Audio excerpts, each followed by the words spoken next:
Hey guys, welcome to an all-new episode of KrawlZone. This time from the Hammers, you're gonna see me and Vic, KrawlTech Racing, in the Everyman Challenge.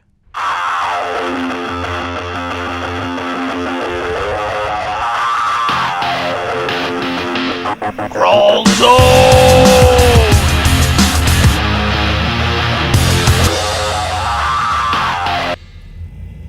We are bringing you KrawlZone action at the King of the Hammers. And this is Nobody with Mr. KrawlZone. And we're going to bring you all the action right here in Hammertown, so don't go anywhere. This is KrawlZone.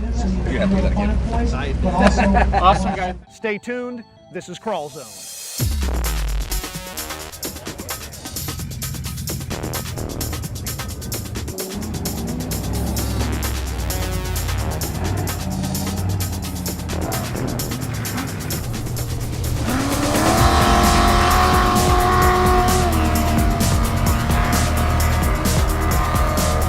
Brian said that he just got off the phone with Victor Bunnis of KrawlTech Racing and said that there was a seat for me in his rig for the Everyman Challenge. I'm really not sure how I felt. It was kind of a shock moment. I really had never considered racing. Every time we film the stuff, I'm thinking, oh, that might be cool to be out there doing that stuff.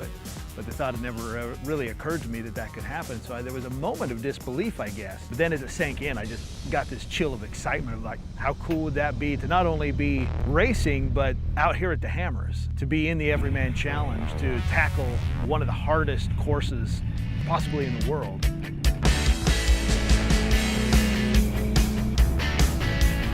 Me and John have been racing since 2011 with the rock crawling series, then the dirt riot series, and then just twice here at the Hammers.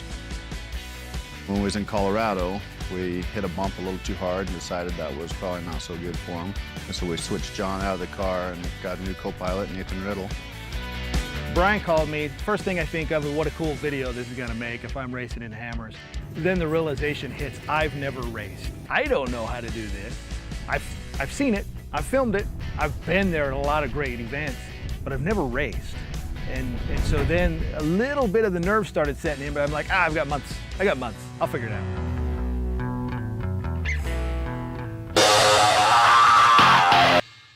We are at Nitto, King of the Hammers. My first time here, being able to cover media. We've been at the Ultra 4s, the Moto, the UTVs. The Everyman Challenge is awesome. Everything has been awesome.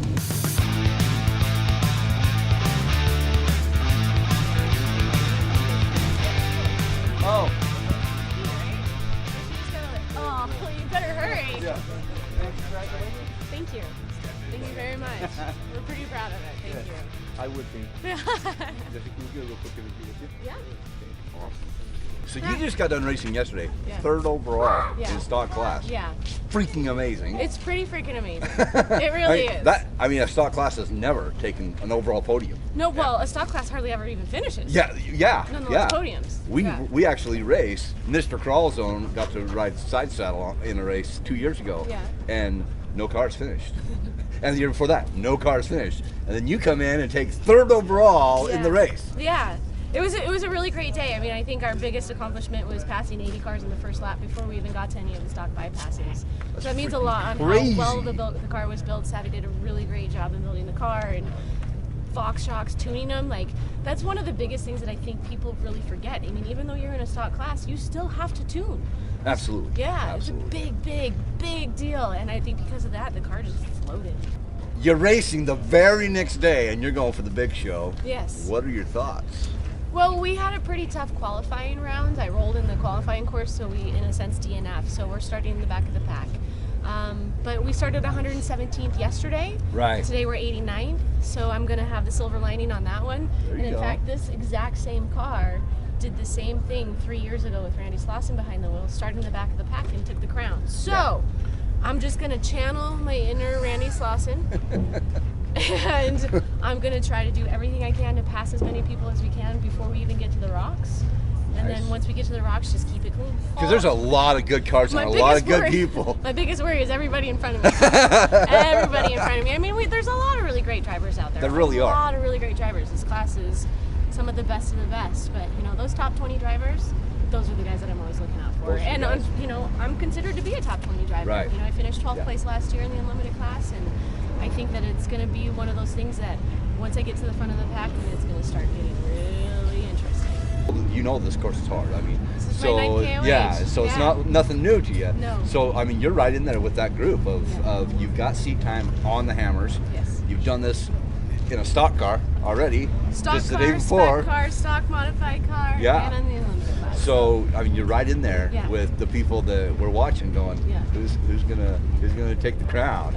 So I'd love to be queen of the hammers. That'd be awesome. That'd be an interesting switch, right? So we're rooting for you. Right on. So congratulations. Oh, thank you very much. Really appreciate it. You bet.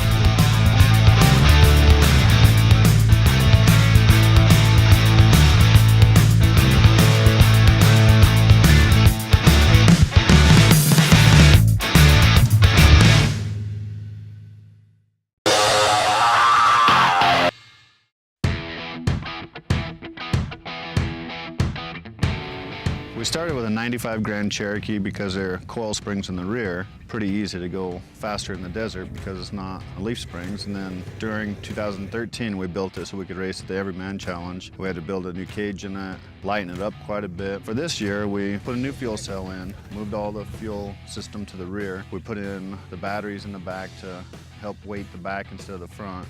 And then we've also replaced a wheel because we bent one wheel. We replaced all the transmission lines, transmission coolers. Seems to handle the desert really good, but just a little bit too big in the rocks. Now, in preparation for this event, I wouldn't have been prepared at all without my buddy John. He's part of the KrawlTech team. They've been doing this forever. And of course, part of the core team of KrawlZone. I've known Nathan since we were in 5th grade together when I moved to Kanab, Utah. We've been friends ever since.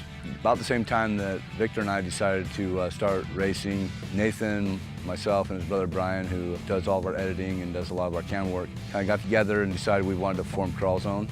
We were at the Hump and Bump, and John got me in the seat with the Cherokee and took us on a couple of trails, let me drive, let me feel how the Cherokee moved, what it could do, what it couldn't do. I'm scared.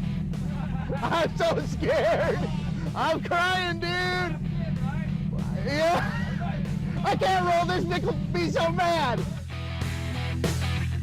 Vic had done an amazing job of getting the rig ready so that the days before while we were out here, other than just little minor tuning, everything was ready to go. So there wasn't the stress of, oh, it's broke, we gotta fix it. It was all there. It was calm. Vic's calm anyway, that dude's awesome. And he just brought this really chill feeling about the whole thing. So I really wasn't nervous. The Monday before the race, we were able to go out. I was able to sit in the seat. I figured out how to run the navigation equipment. We talked about different courses, different tracks, how the vehicle was running, and the things that would become challenges that we need to work through. We kind of discussed as a group that the challenge was to actually complete the race and to not beat the vehicle up too much, to try to get through everything with everything being intact.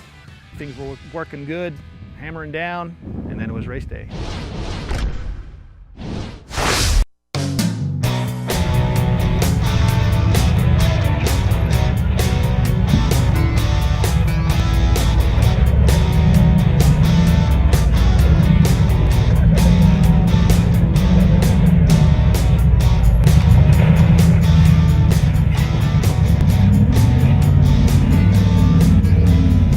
Truck is a 1977 F-150 turned full buggy. It's a wolf in sheep's clothing. Built it all myself. It's been 3 years in the making. A lot of learning curves, especially what I do in the future. So far, everything has far exceeded my expectations. I'm very proud of what I've built, and it seems to perform really well. The idea was a simple build, but with simple comes compromises, and I wasn't willing to make compromises. I wanted what I want, and I want to do it right the first time. So I went all out, and this here is the final product, and very happy with the payoff. Other than that, just start hitting up some of the biggest wheeling scenes out there and just enjoy it.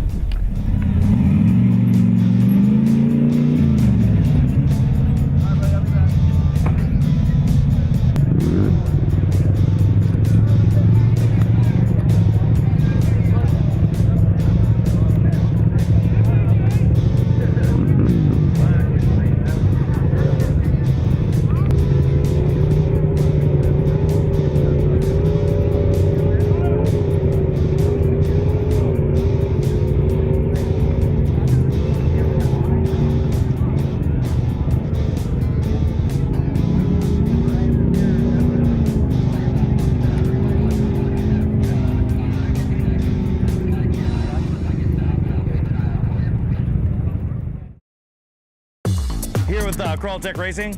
We're going to be installing our brand new flat link E for the race rig. Going out here tomorrow racing the EMC class. Cool thing about this product is you only need one single shackle to be able to be used. It allows you to utilize closed system winching. One of the cool things here is then once you have your standard 3/4 screw pin shackle, and you can utilize it either with the shackle pin in this position, or you can use it and pass the body of the shackle through and use one single shackle for your winch line pull.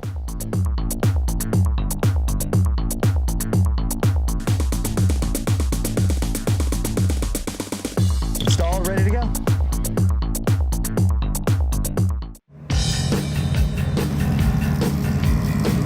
This is a test of the emergency KrawlZone system. If this had been an actual emergency, we'd have been out wheeling.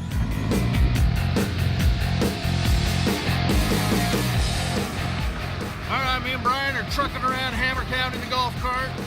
We'll check back later with you.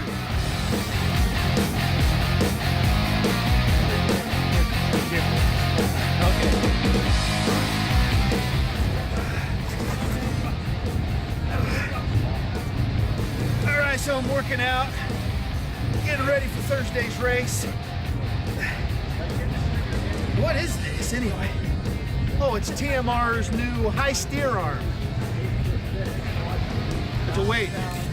Sucker's huge. Look at that.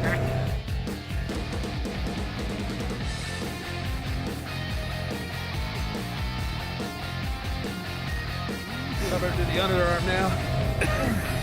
This one's got to get too big. What is this, like 20 pounds? Sucker's huge. Dude, how heavy is this? Heavy. Dude, I just did like 20 curls, my arm's gonna fall off. It's gonna be in an episode, just so you know.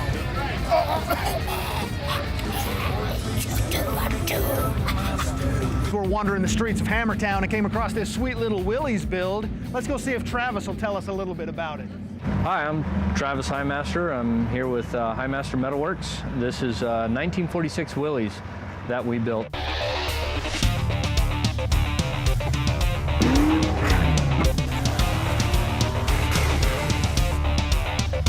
What's left of the 1946 Willys is actually the cowl, the original cowl, and part of the firewall, and then of course the grill. The famous Willys Jeep grill is still original.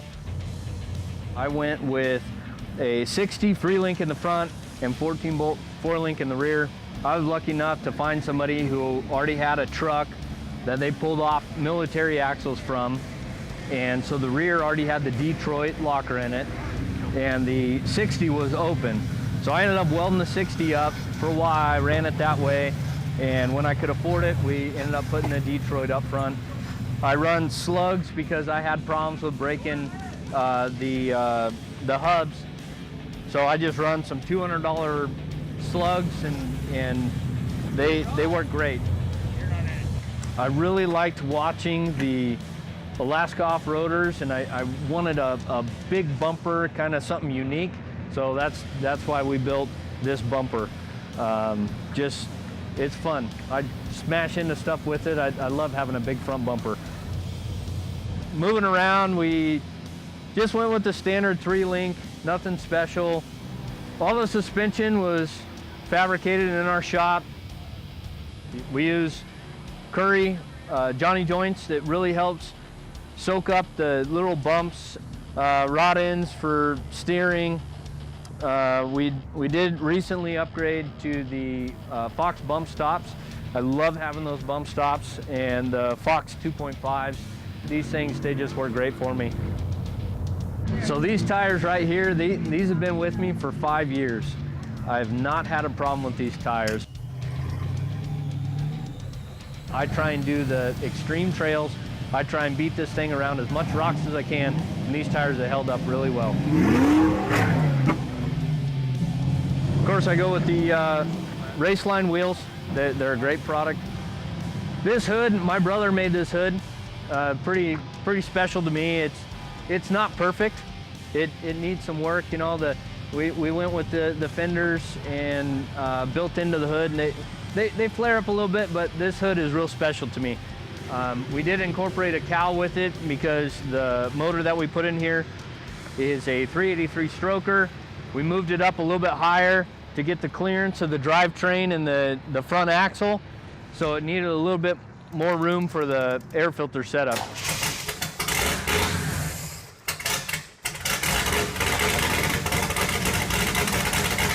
So on the 383 stroker motor, we run a MSD atomic fuel injection system. It's the throttle body type injection.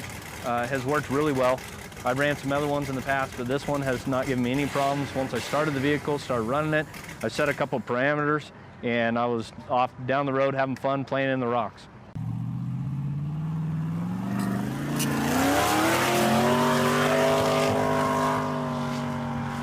I just run a SM 465 transmission. It's bulletproof, it's out of a 1-ton truck, and it keeps the drivetrain very short. It has the Dana 300 with the twin stick option.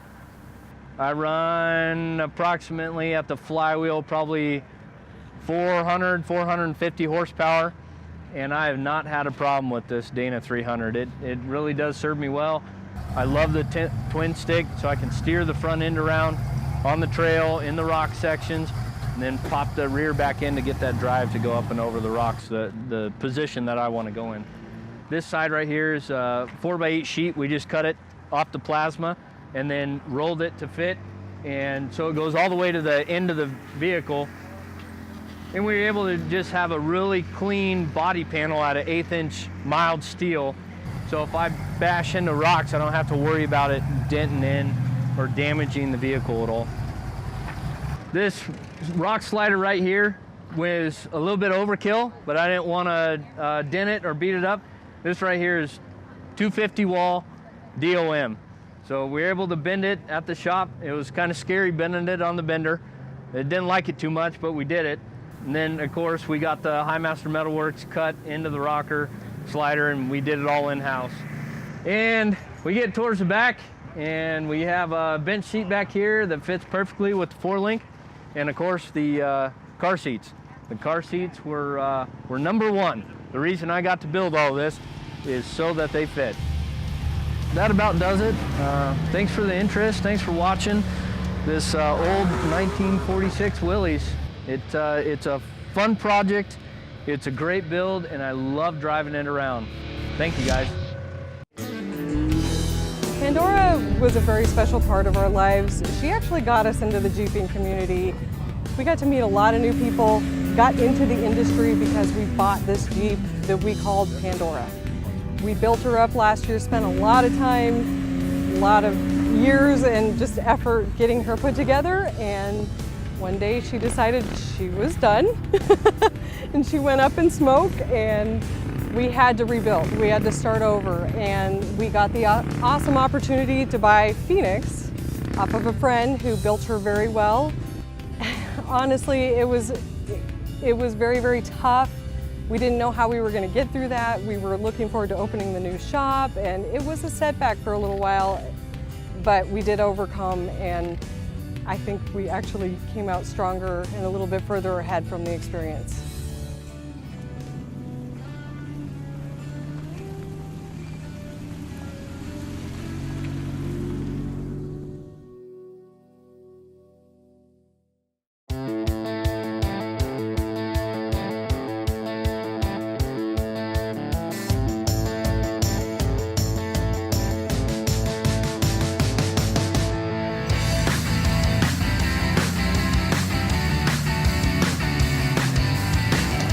We're here at the lineup for the Everyman Challenge. We're in the stock class. We're here at the end. We signed up late, so we're going to be one of the last Jeeps off the line, but that's all right. We're only here to finish the race. We're not worried about winning it. We just want to cross that finish line. So we've done some last-minute checkovers on the Jeep. John and Vic have gone over every little thing that could be done, and we're ready to rock and roll. We're going to be standing here in the cold for about an hour. After that, it's off the starting line and onto the race. Here at the Everyman Challenge 4600 race, we're gonna be starting last and hopefully finish in the middle or a little sooner than the middle.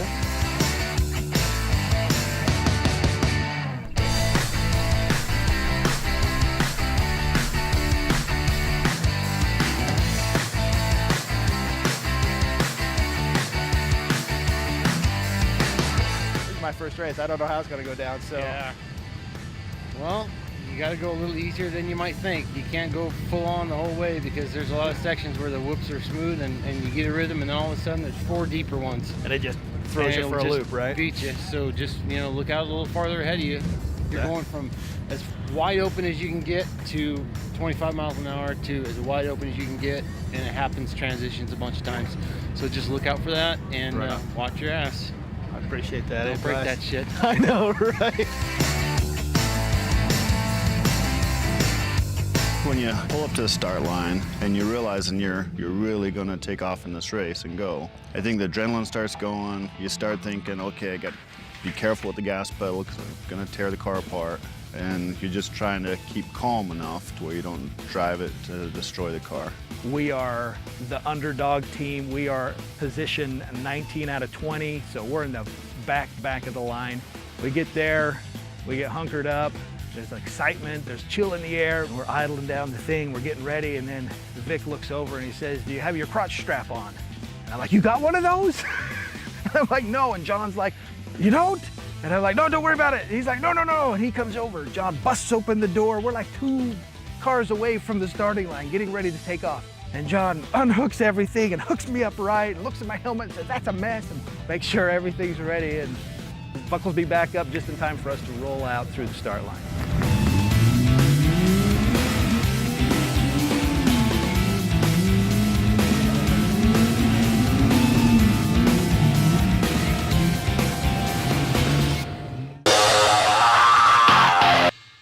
I am Kathy Dumalt, and you are watching KrawlZone.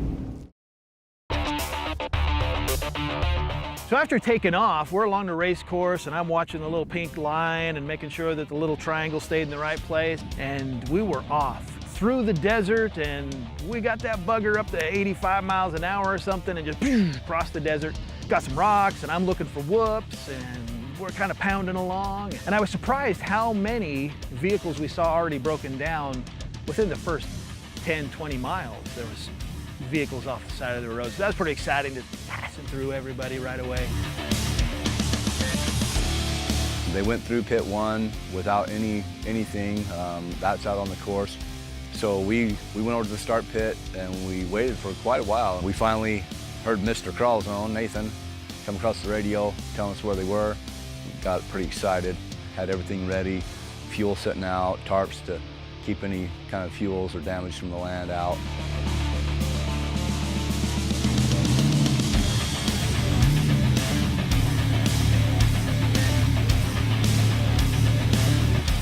Hey, so far we're doing really well. Everything's been really smooth. We found a little bit of an air leak in the airlock line, but otherwise everything's been smooth, easy ride.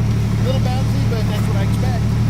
Anyway, we're set to take off here. So, as I was putting the hood back on, the car died, and we were trying to figure out what was going on. They tried to restart it, and I told them, "I'm pretty sure you're out of fuel." Cherokee was using a lot more fuel than we anticipated, so we hurried and put enough fuel in there to get us to pit 2A, and off we went.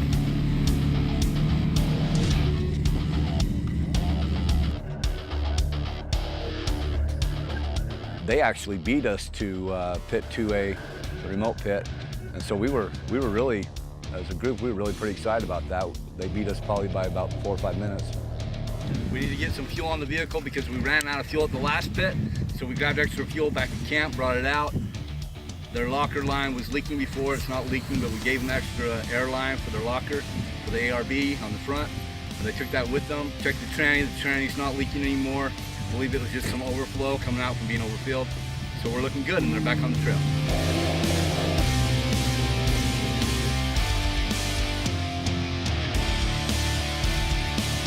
When we got into the first section of rocks, the vehicle was still working really good. We got into this next section of rocks and we noticed the steering was starting to be a little bit weird. So we got out and started looking at it, and it tore the whole track bar frame piece out of the unibody. So the whole unibody on that side is pretty much just cracked, and the steering box is almost free floating at that time. All right, so we just came down a pretty gnarly obstacle, and we ended up tearing the frame and the steering box off the frame. See right here, the whole unibody has been torn twisted and mangled. We ended up using a winch, pull it all back together, and it seemed to work for quite a while. Got us into the next section of trails. Hold! Tyler, you gotta keep the slack out of the rope. I think we were coming down Wrecking Ball, coming off this ledge going around this other Jeep, and when we hit the bottom, I heard something hiss. Ended up being a hole big enough you could stick your hand through the side of the tire. That's when it was over for us, I think. We were going along, we were trying to limp it through, but it kept getting pegged on rocks. Just that flat tire, the rocks would come in, hold the tire down, and we were trying to push our way through, but that's kind of where things fell apart. When the recovery crew showed up, it was kind of a relief, but it is a moment of defeat. I really thought we was gonna finish it this year. Everything was going really good until the tire. So I'm gonna keep trying until we finish.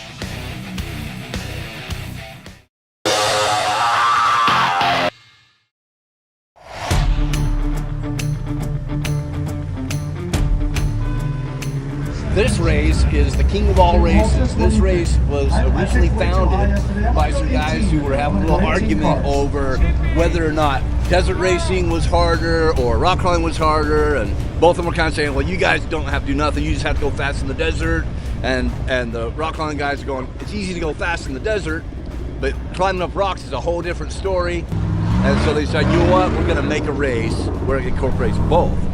Well, very quickly, the racing guys from the desert found out, holy crap, those rocks are tearing our vehicles up. And the guys from the rock crawling industry going, holy crap, those guys are wasting us 130 miles an hour in the desert.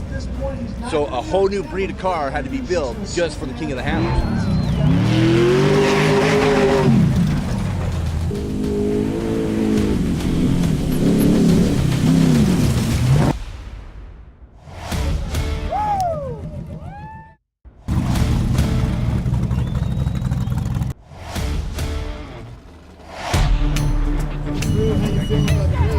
I feel great. There was the top three coming through all within about 5 minutes of each other after 8 hours of grueling racing. So there's still a lot of cars out there. There's only about 20 cars that have started their third lap. So I'll be surprised if more than 20 cars finish this race. It's been long and brutal, but we're almost done.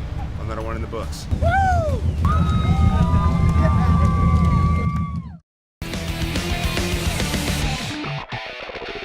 Now that the race is over, I don't know how I feel. It was so surreal. It's hard to think that I actually did it, but now I'm like, yeah, I want to drive next time, and I want to get a young man to move the rocks.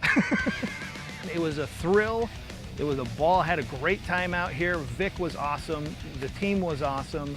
There is nothing better than saying I competed in the Everyman Challenge and I took on the Hammers.